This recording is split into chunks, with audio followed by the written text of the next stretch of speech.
Pilipinas. Usalangbay ang radyo. DZRH Nationwide at Radyo Natin Network ng Manila Broadcasting Company. Sa Pilipinas, iisa lang ang radyo. Manila Broadcasting Company.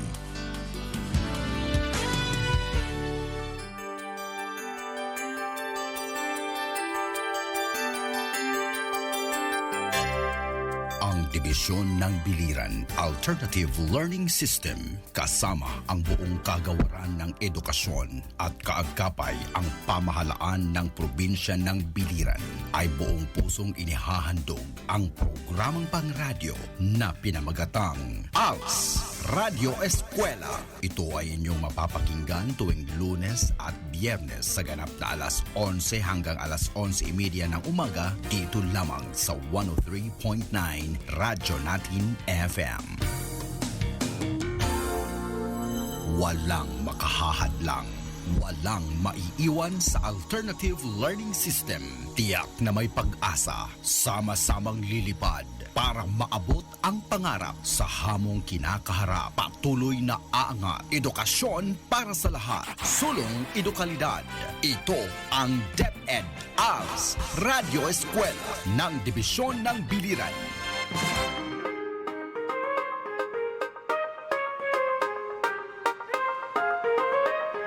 Hello, Biliran, and a pleasant morning to our alternative learning system learners and also to all ALS implementers who are tuning in right now on our program Biliran Eskwela here in 103.9 Radyo Natin FM, Naval, Biliran.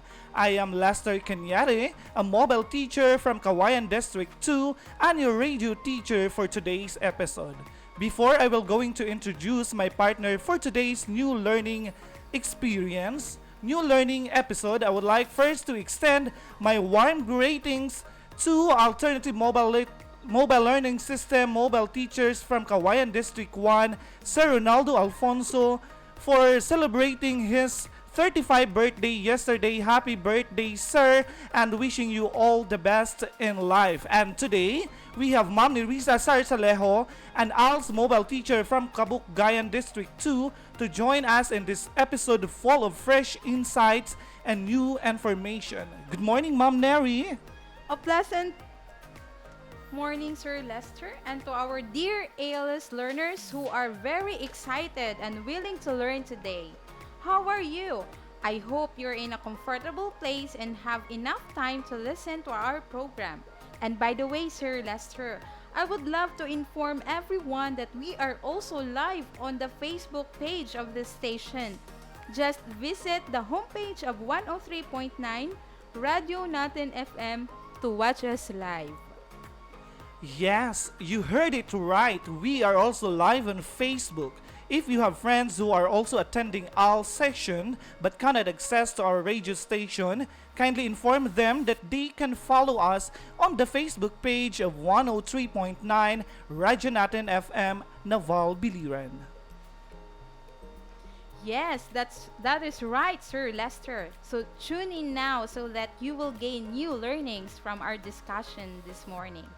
But before we go further, we would like to inform our listeners about our game.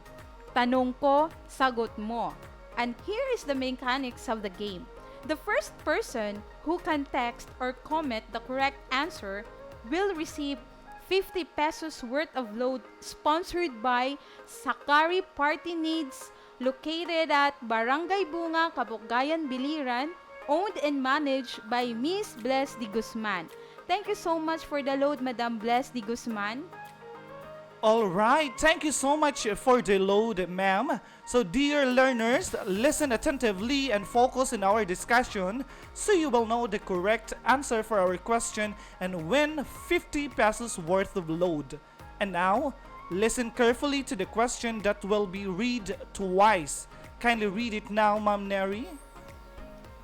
Our question for today is, what agency provides the workers' insurance benefits upon retirement or when they are not capable to work due to injuries or illness?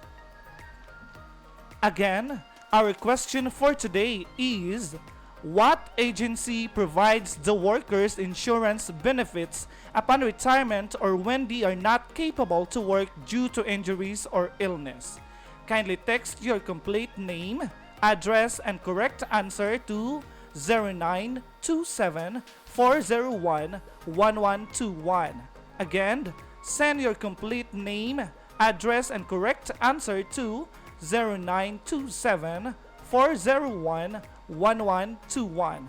For our followers on Facebook Live, you can send your answer through our comment box as we go along with our discussion, but you already know the answer. Write your answer together with your name, address, and cell phone number on our comment box. Yes, that is right, Sir Lester. So be attentive and write down the important information that you will hear during our discussion, so it will be easy for you to provide correct answer. Okay? Don't you get it, dear listeners? Well, it's now time to start with our main discussion. Are you now ready to listen to our lesson? All right, then let's move on. And for today's episode, we are going to discuss the rights and responsibilities of employees and employers. Did you get it? Again, for today's episode, we are about to discuss the rights and responsibilities of employees and employers. All right, learners, do you have any work experience? How will you describe your previous work experience? How about your previous employer? Did you experience an accident while working? If yes, how did your employer handle it? If no, let us listen to a short dialogue about a construction worker. Are you ready to listen? Okay, let us listen now to the dialogue. Hey Tomas, it's time for lunch. Aren't you going to eat yet? Wait, I just reached for it. It will take me a longer time raising this platform I'm standing on. The platform is weighing too much.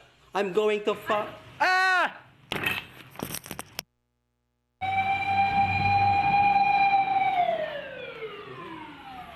I'm Thomas' wife. Somebody informed us that he had an accident at the workplace. Where is he? Is he all right? I had your husband sent to the hospital, ma'am. Is his condition serious? I believe he injured a foot. He fell on the paint cans and the pail he used to prepare the paint. Just proceed to the hospital, please. Doctor, how is my husband? He had a serious fall. A bone in his foot was not only broken, it was crushed. Is there a remedy for his injuries? We're doing our best, madam. We will apply a plaster cast after we have x-rayed his foot. But due to your husband's age, it would probably take a long time before it heals fully. We may have to operate on his foot. It might take 10 months to a year before it heals completely. What will happen to us if he can't walk for a year?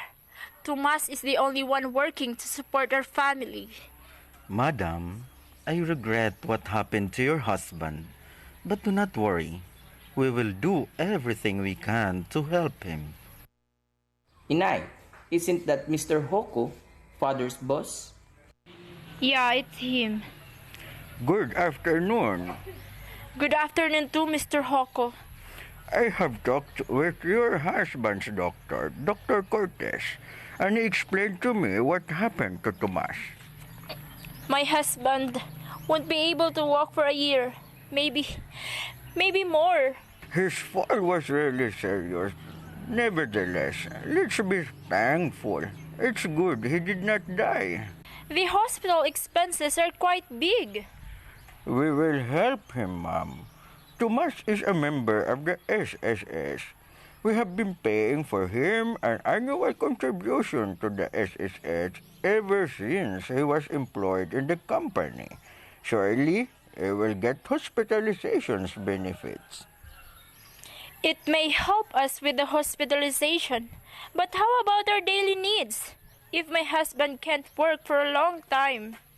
You should go to the office of the SSS and present your problem. Perhaps you may receive other benefits aside from that which I've already mentioned.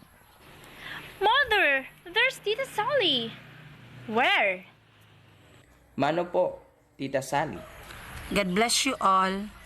Ate Lydia, I heard what happened to Kuya Tomas, so I rushed over here from the office. What really happened to Kuya? He fell from the third floor of the building they were constructing. He fell on the big pail and cans he uses for painting. That was probably why he sustained serious injury. Your Kuya did not only get a sprain, his foot bones are crushed. Surely the hospital expense will be big. Well, what can you expect? Wait, Ate Lydia, is Kuya a member of the SSS? That is what his boss, Mr. Hoko, said. That's right. SSS will provide him with free medical services and equipment for his cure and recovery. This is subject to the rules set by the Employees' Compensation Committee.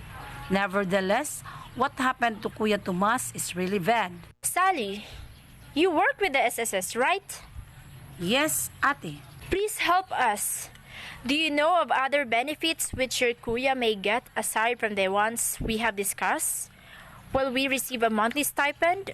That monthly pension is based on the amount contributed at the length of membership with the SSS. Kuya should have been a member for at least 3 years before he gets a monthly pension. But he has been a member for only a year.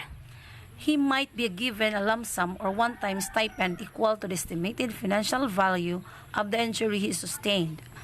There are corresponding amounts allotted for each injury sustained by the member.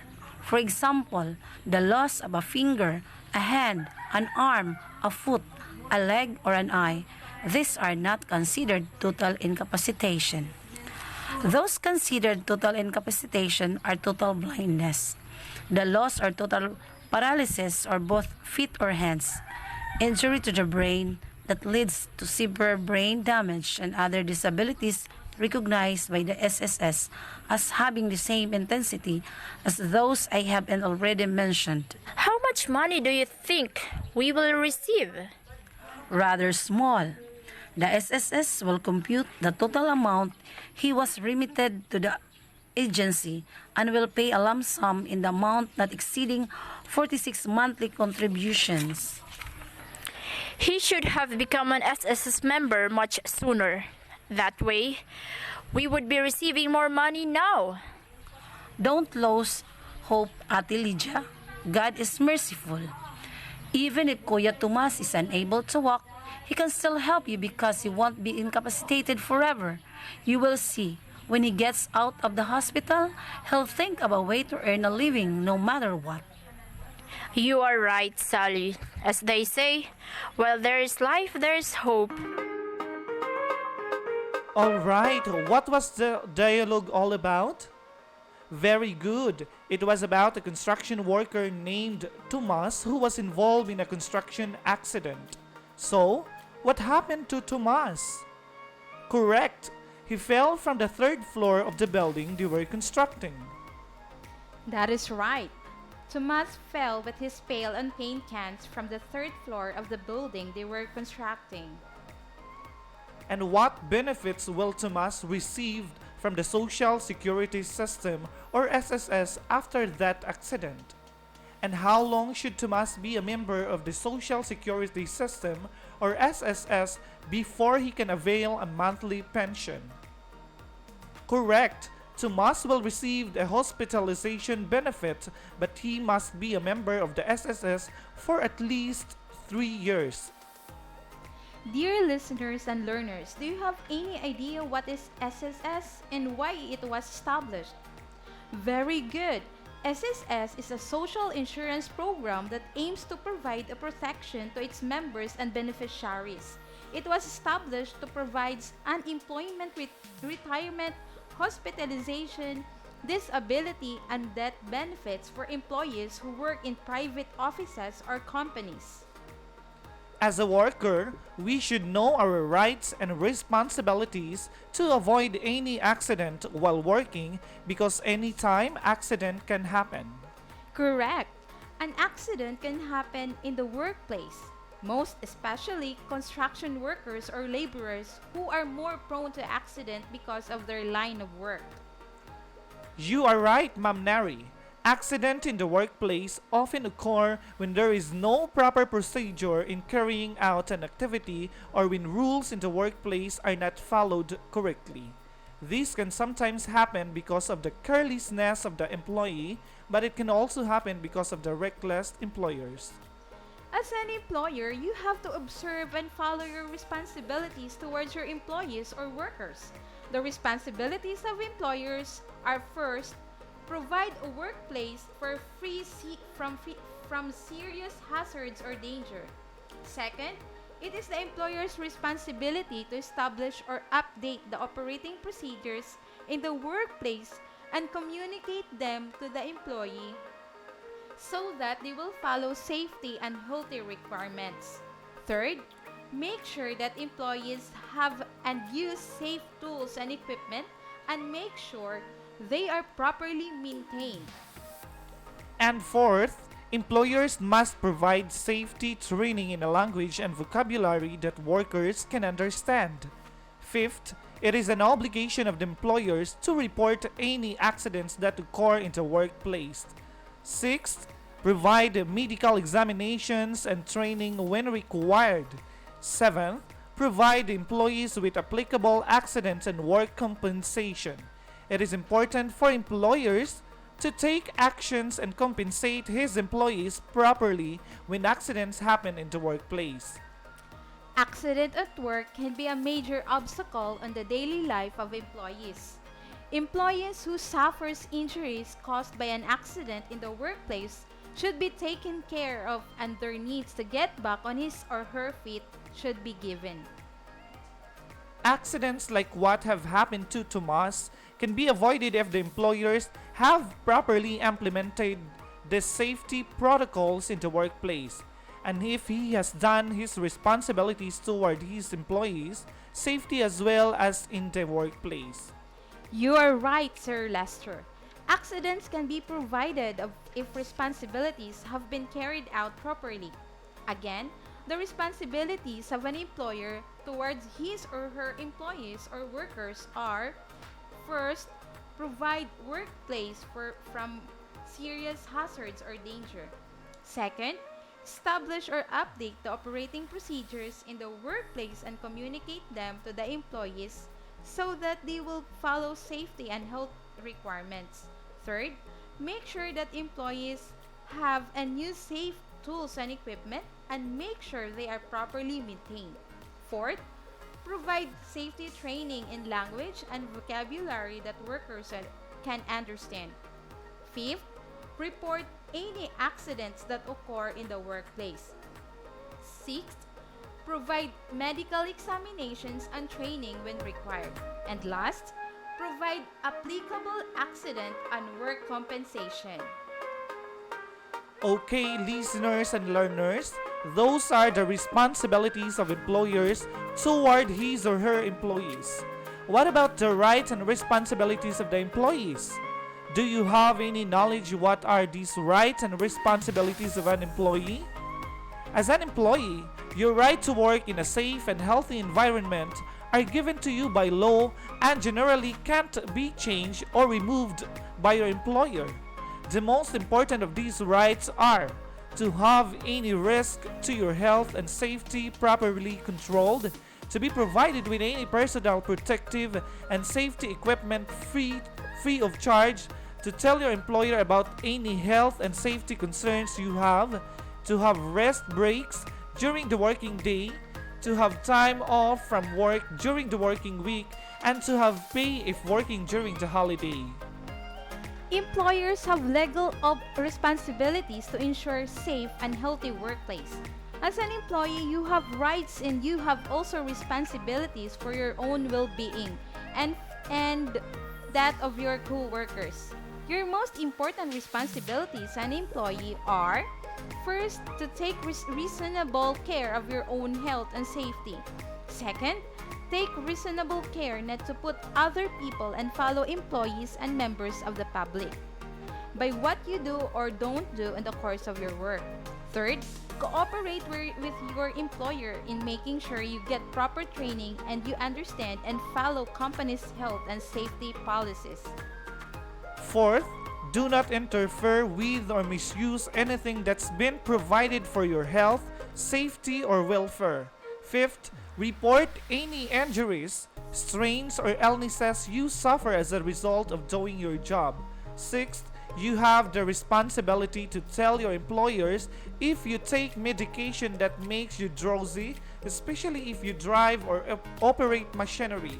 Your employer should temporarily transfer you to another job that is safe from you.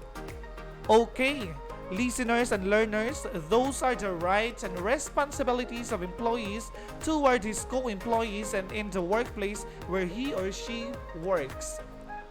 All right, dear learners, did you follow everything that we have discussed? Very good. Now, let us have a recap of what we have discussed to enrich more your mind. Take note the important details in case you have not write down yet during our discussion a while ago. What are the responsibilities of an employer? Very good. The responsibilities of an employer are: first, provide a workplace free from serious hazards or danger. Second, establish or update the operating procedures in the workplace and communicate them to the employees so that they will follow safety and health requirements. Make sure that employees have and use safe tools and equipment and make sure they are properly maintained. And provide safety training in language and vocabulary that workers can understand. Report any accident that occur in the workplace. Provide medical examinations and training when required. And last, provide applicable accident and work compensation. And how about the rights and responsibility of an employee? What are the rights and responsibilities of an employee? Very good. As an employee, you have the right to work in a safe and healthy environment, to have any risks to your health and safety properly controlled, to be provided with any personal protective and safety equipment free of charge, and to tell your employer about any health and safety concerns you have, to have rest breaks during the holiday, to have time off from work during the working week, and to have pay if working during the holiday. As an employee, your most important responsibilities are to take reasonable care of your own health and safety. Take reasonable care not to put other people and fellow employees at risk. To cooperate with your employers in making sure you get proper training, understand, and follow company's health and safety policies. Do not interfere with or misuse anything that's been provided for your health, safety, or welfare. Report any injuries, strains, or illness you suffer from doing your job. Tell your employers if you have taken medication that makes you drowsy, especially if you drive or operate machinery. You should be temporarily transferred you to another job that is safe for you. Okay, listeners and learners, those are the rights and responsibilities of employees towards his co-employees and the workplaces where he or she works. I hope everything is clear and now you're all ready for a short activity.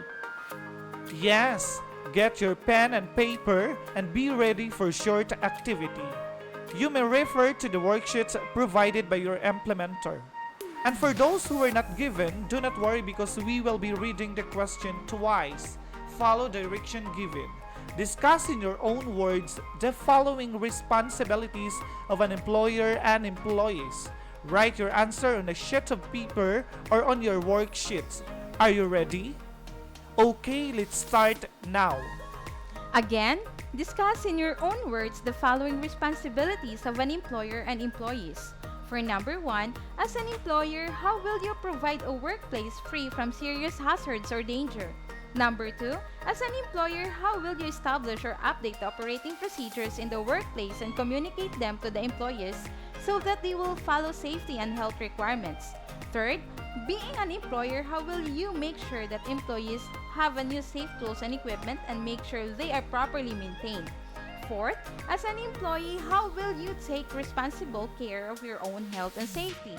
And number 5, as an employee, how will you cooperate with your employer in making sure you get proper training, understand and follow the company's health and safety policies? Did you follow our activity? Excellent! And now, let us check your answers. For number 1, provide safety equipment for your employees. And for number 2, give them the proper procedures, handouts, and translate it to the language they are comfortable with. Number 3, roam around the place where they are having or construction site. Always check the following health and safety equipment if they used it. Number 4, always observe proper health and safety policies. Follow what your employers direct you to do. And the last number is number 5, follow the safety and health policies. Those are just sample answers, my dear learners and listeners. Learners, how was your activity? Did you get all the correct answers? Excellent! But if you only got 3 correct answers and below, do not worry, we will still have another activity. Just do your best and the following test so can get a higher mark. And for our final activity, let's down and discuss 5 rights of an employee. Again, for our final activity, let's down and discuss 5 rights of an employee. Write your answer on a piece of paper and wait for your implementer to collect your paper. And that is for today, my beloved ALS learners. I hope you have learned something today about the rights and responsibilities of employer and employee. But before we end our session today, let us first announce who will be receiving the 50 pesos worth of load. Do we have now the results, Sir Lester? Yes, and our winner for our Tanong Ko, Sagot Mo is no other than Christine Compuesto from Baginbin, Kampokpok, Tabango, Leyte. Congratulations, ma'am, and you will receive the 50 pesos worth of load. Yay! Congratulations once again, Christine from Tabango, Leyte. And for those who are not lucky today, don't worry, you still have a chance in our next episode. Just continue tuning into our program, Biliran ALS Radio Eskwela in 103.9 Radio Natin FM Naval Biliran. On the same time, 11 to 11:30 in the morning for more insightful discussion. Again, this is Ma'am Neri Sorsalejo leaving you a message that there is no one who could guarantee your safety and financial security and the lifestyle you want except for yourself. So, secure yourself now by knowing your rights and responsibilities as an individual, as a citizen of this country. Stay safe and God bless. Once again, good morning, Biliran. And I am Teacher Lester Canietti for our final reminder. If you have questions and clarifications, feel free to message your ALS implementer for more information. Remember, part of being successful is about asking questions and listening to answers. That is all for today. See you again next time. Keep safe.